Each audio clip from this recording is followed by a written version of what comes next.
Hi, my name is Alyssa Beasley, and I'll be presenting my membranes concept map for cell biology, the lab. So, I titled my project Membranes because obviously it's what we're doing. And so, the dark blue represents the plasma membrane concepts, the pink represents the concentration, which is what I added in to define these terms.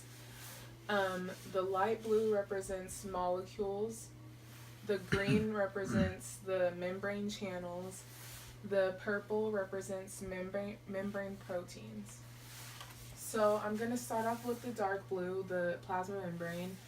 The amphithetic molecules are molecules that are water soluble and not water soluble and have the portions in them.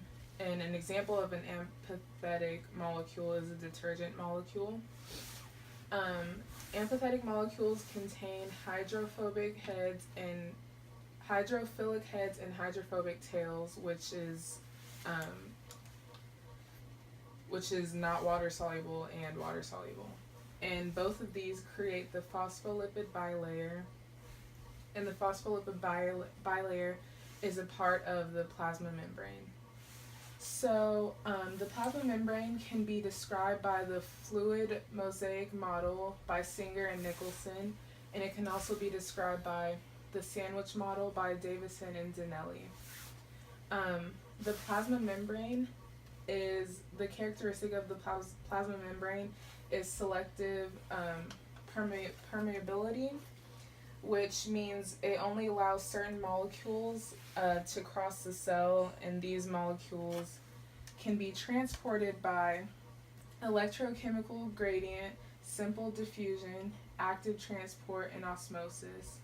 And the vessels, I put that they permit selective permeability because it helps pinch off certain molecules in the membrane.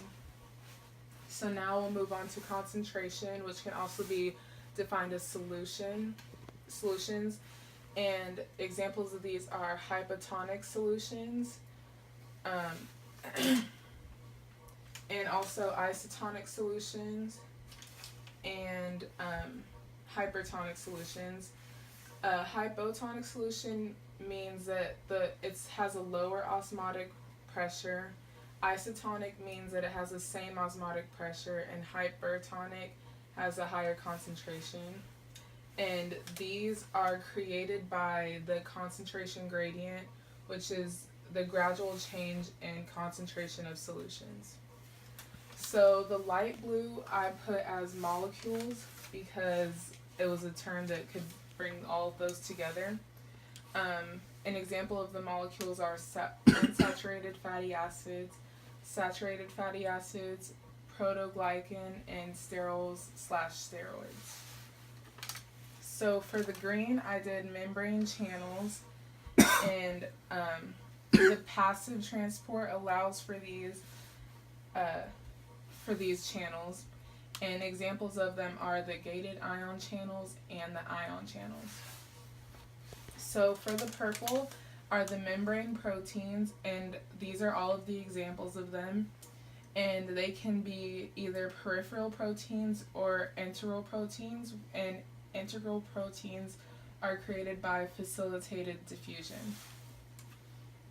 So starting at the top, lipid-linked membrane proteins are they're attached proteins. They attach proteins to the bilayer with a covalent bond. Transporter proteins, they transport proteins across the cell membrane. Anchor membrane proteins anchor proteins to the bilayer to make cells interact. Protein attached membrane associated protein. They attach proteins together by certain bonds.